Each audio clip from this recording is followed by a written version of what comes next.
বন্ধুরা এই দেখুন চুন, এই চুন কিন্তু শ্যাওলা ছাড়া ভালোই কাজ করে। এই চুন দিয়ে দিলে কিন্তু শ্যাওলাগুলো পরিষ্কার হয়ে যায়।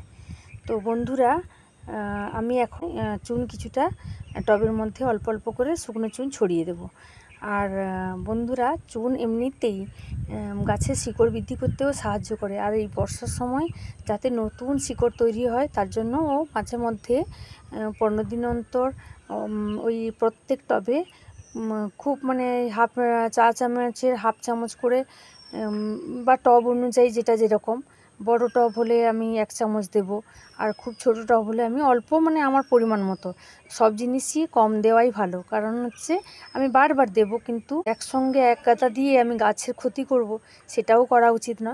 তো আমি এই মুহূর্তে আমি একটু চুন দেখুন এইভাবে আমি চুন অল্প অল্প করে এর মধ্যে ছড়িয়ে দেব। চুনটা দিয়ে দিলে এই শ্যাওলাগুলো নষ্ট হয়ে যাবে। এই যে দেখুন বন্ধুরা এখানে কতটাই শ্যাওলা পড়েছে।